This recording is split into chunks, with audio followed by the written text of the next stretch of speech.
안녕하세요. 미세용입니다. 질문하는 것도 때가 있다는 말 들어보셨나요? 처음 배울 때는 당연히 모르니까 어떤 질문을 해도 된다고 생각하죠. 하지만 시간 흐름과 같이 모르는 것도 모른 채로 흘려보내면 차후에는 이런 것도 모르니? 라는 답변이 나올까봐 질문조차도 못하게 됩니다. 어설프게 알고 있지만 정확히 모를 경우 그냥 아는 척하고 지나가면 알 수 있는 기회를 놓치게 됩니다. 사실 저도 이런 상황이 많았고 질문하는 때를 놓쳐서 그 해결 방법으로 다른 책을 뒤져서 그 답을 찾아내는 경우도 있었습니다. 배움에는 창피함을 무릅쓰고라도 모른다고 말할 줄 알아야 한다고 합니다. 스스로를 복귀하고 모르는 것을 자신 있게 질문할 수만 있어도 기회는 내 것이 될 거예요. 인생의 절반쯤 왔을 때 논어를 읽다에서는 태도, 배움, 관계, 성찰, 실천으로 구분해서 저자가 논어를 읽으면서 깨달았던 사람이 가져야 하는 마음가짐 등 곧바로 실천할 수 있도록 내용을 쉽게 풀어주었는데요. 그 내용 중 오늘은 성찰편에서 일부 내용을 소개합니다. 매일 나 자신을 복귀한다. 증자가 말했다. 나는 하루 3번 나 자신을 반성한다.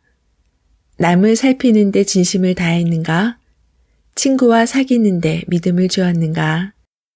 배운 것을 습득했는가?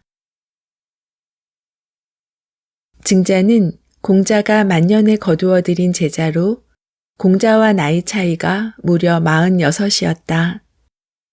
본명은 증삼이고 자는 자여다. 그의 아버지인 증점도 공자의 제자였으니 아버지와 아들이 같은 스승을 모신 셈이다. 증자는 공자가 둔하다라고 평가했을 정도로 총명함에선 다소 부족함이 있었다. 하지만 누구보다 열심히 공부했으며 배운 것을 익혀 실천하려 한 노력파였다. 그리고 공자의 학문을 이어받아 이를 후대에 전하는 역할을 했다. 증자는 공자의 다른 제자들보다 자신의 재능이 부족하다는 것을 알았기에 더욱 노력했다. 그 노력은 매일 자신을 돌아보면서 반성하는 일이었는데 그가 중요하게 점검한 것은 다음의 3가지다. 충, 남을 살피는데 진심을 다했는가? 신, 친구를 사귀는데 믿음을 주었는가? 습, 배운 것을 습득했는가? 증자가 강조한 충, 신, 습은 오늘날 우리에게도 중요한 시사점을 제공한다. 충, 다른 사람을 위해 진심을 다하라. 우리는 남을 위해서 얼마나 최선을 다하고 있을까? 삶에서 모든 것의 중심에 내가 있는 것은 맞지만 나는 언제나 다른 이들과 관계 속에서 존재한다. 그러므로 우리가 하는 행위의 상당 부분은 타인과 연결되어 있다. 집안일을 하는 것은 가족을 위해서이며 회사에서 일하는 것은 고객이나 동료와 상사, 그리고 회사를 위한 것이다. 그리고 그 행위 중심에 충이 있다. 충은 진심을 다하는 마음이다. 한자어 충을 살펴보면 가운데 중에 마음심이 있는데 마음의 중심은 바로 진심을 뜻한다. 우리가 평소 대중교통을 이용할 때 손님을 배려하며 운전하는 분들과 아닌 분들의 차이를 느끼는 것처럼 마지못해 일하는 사람과 진심을 다하는 사람은 밖으로 드러나는 말투와 행동이 다를 수밖에 없다. 무엇이 고객을 원하는지 항상 고민하고 배려하는 이들은 아무리 사소하고 작은 일이라도 의미를 부여하고 소홀히 하지 않는다. 그리고 이러한 진심에 감화된 고객들의 마음이 이들을 결국 성공으로 이끈다. 반면 진심을 담지 않고 피상적으로 보여지는 것에만 치중하는 사람들은 얕게 행동한다. 어떤 사람은 진심인 척 흉내내고 또 어떤 사람은 자신의 부와 지위에만 신경 쓰며 개인이 영달을 더 중요시한다. 아무리 겉으로 꾸며내도 결국 본연의 마음은 드러나게 되어 있는 법. 결국 사람들은 진심이 우러나오지 않는 이들을 자연스레 멀리하게 된다. 간단히 말해 충이라는 것은 나의 마음 가운데에서 우러나오는 것으로 최선을 다하는 행위다. 진심을 다하면 상대방도 그 진심을 알아준다. 무엇보다 중요한 것은 스스로 자신에게 떳떳해진다는 점이다. 신, 가까운 이들에게 믿음을 주어라. 벗들에게 믿음을 주었는지 스스로에게 물어보자. 여기서 벗은 친구만을 의미하지 않는다. 나와 뜻을 같이 하고 같은 세계관과 도덕관을 갖고 있는 사람 모두를 포함한다. 때문에 나이의 많고 적음을 떠나서 누구든 나의 벗이 될 수 있다. 나는 과연 그들과 교류하는 과정에서 믿음을 주었는가? 매일 자신에게 묻고 점검해야 한다. 그럼 믿음은 어떻게 얻을 수 있을까? 말과 행동이 일치하고 약속을 잘 지킬 때 생겨난다. 바람직한 관계를 위해서는 말을 교묘하게 꾸미고 낯빛을 그럴싸하게 보이는 교원 양행이 아니라 진심함과 믿음이 바탕이 되어야 한다. 남을 이용하려는 마음을 버리고 신뢰를 주는 데 집중하는 것이다. 말로 사람을 현혹시키는 것은 관계를 지속하기 위해 도움이 되지 않는다. 성공한 사람들은 자신의 말을 지키기 위해서 노력한다. 공약을 남발하지 않고 한번 내뱉은 말은 어떤 식으로든 결과물을 만들어낸다. 그렇기 때문에 말이 가볍지 않다. 남들에게 잘 보이거나 인기를 얻기 위해 헛된 말을 늘어놓지 않는다. 안타깝게도 남을 현혹시키는 가벼운 말을 하는 사람들이 여전히 많다. 그리고 허울 좋은 말에 사람들은 연신 속아 넘어간다. 기억해두자. 사람을 사귀는 데 있어 염두에 둬야 할 것은 그 사람의 화려한 언변이 아닌 말의 무게다. 습, 아는 것은 실천을 통해 완성된다. 배운 것을 익히고 실천하는 것이 무엇보다 중요하다. 아무리 많은 것을 알고 깊은 학식을 겸비했어도 아는 데서 멈추면 의미가 없다. 우리가 무언가를 배우고 깨달음을 얻는 것은 그것을 실천하기 위해서다. 더 나은 나, 더 나은 세상을 만드는 첫걸음은 언제나 실천에서 시작된다. 깊이가 있는 사람들은 자신의 모자람을 알고 있기에 학식을 쌓을수록 더 겸손해진다.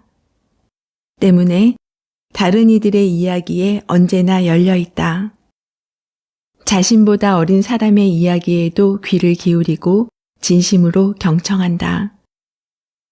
나이가 많다거나 학벌이 좋다고 더 지혜로운 것은 결코 아니기 때문이다. 머리에 든 것이 많은 건 중요하지 않다. 진정한 군자의 삶은 열린 태도로 타인에게서 배움을 얻고 배운 것을 하나라도 제대로 실천하는 데서 비롯된다. 논어를 읽고 필사하고 그 내용을 되뇌이는 것도 필요한 일이다. 하지만 무엇보다 중요한 것은 단 한 구절이라도 실천하는 것이다. 아무리 좋은 책을 읽었다 해도 실천으로 이어져 나를 바꾸지 않으면 제대로 읽는 것이라 할 수 없다. 오늘 증자가 이야기한 3가지 반성을 마음에 새겼다면 이 중 하나라도 가슴에 새기고 행동으로 옮겨보는 것이 어떨까? 우리는 질문을 통해 성장한다.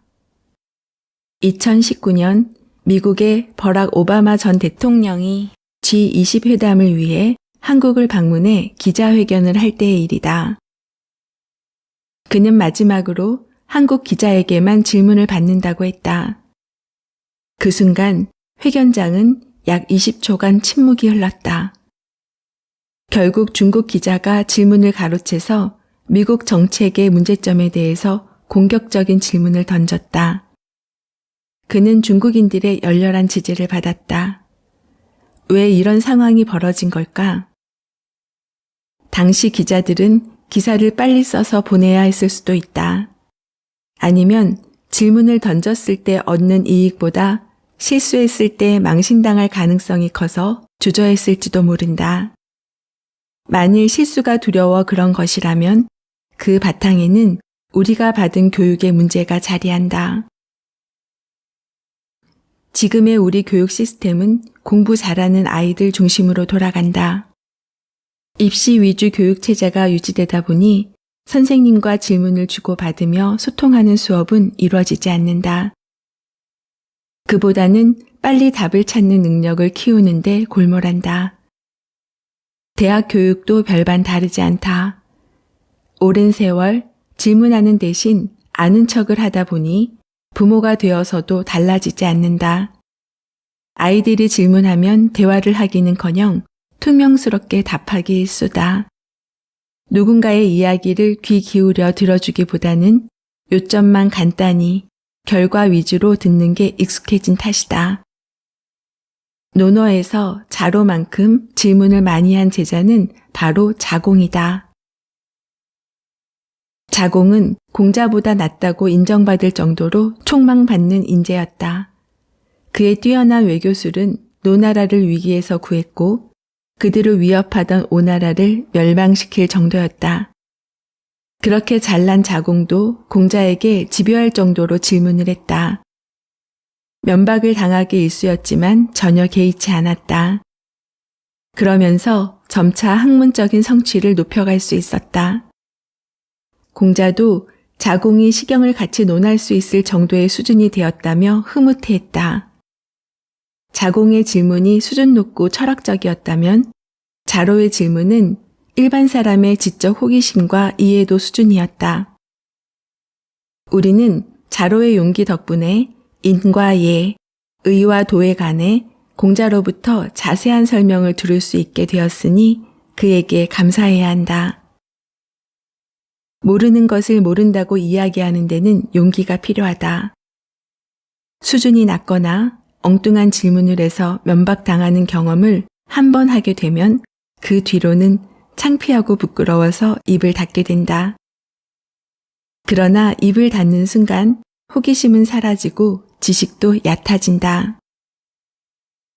공자의 말처럼 모르는 것을 모른다고 말하는 자가 진정 아는 자다. 잘 모르면서 아는 척하는 순간 그것을 배우고 깨칠 기회는 사라지고 만다. 모르는 것은 부끄러운 일이 아니다. 모르면서 아는 척하는 것, 알려고 노력하지 않는 것이 진정 부끄러운 일이다. 저는 오늘 소개해드린 내용 중 배운 것을 익히고 실천하는 것이 무엇보다 중요하다. 모르는 것을 그냥 넘기지 말고 질문해라. 이 문장을 복귀합니다. 최근 책을 많이 읽고 있는데요. 읽는다고 모두 제 것이 되지는 않습니다. 앞에 영상에서도 말씀을 자주 드렸는데요. 한 권의 책에서 깨달음이 있는 한 가지를 뽑아 나에게 적용할 수 있다면 그것으로 충분하다고 생각합니다. 10권을 읽으면 10개의 적용점이 생기는 것이니 이건 대단한 결과입니다. 아무리 많은 것을 알고 깊은 학식을 겸비했어도 아는 데서 멈추면 의미가 없다. 우리가 무엇을 배우고 깨달음을 얻는 것은 그것을 실천하기 위해서다. 더 나은 나, 더 나은 세상을 만드는 첫걸음은 언제나 실천에서 시작된다라고 저자는 말합니다. 실천이 한 번으로 끝나는 것도 있고 여러 번 반복해서 습관화가 필요한 것도 있겠지요. 실천을 반복해서 습관이 되기까지는 노력과 인내가 또 필요하지요. 인생에서 지켜야 할 것과 버려야 할 것을 구분할 수 있다면 마음의 그릇 또한 커질 거예요. 삶의 변곡점에서 시작하는 마지막 논어 공부. 그동안 50년을 넘게 살아온 삶이 있어서인지 내용이 편안하게 다가옵니다. 인간이 기본적으로 갖춰야 할 덕목을 다시 배우는 기분이어서 뜻깊은 시간이기도 합니다. 작가와의 만남, 그리고 다양한 이야기를 전하는 미소영입니다. 오늘도 행복하세요.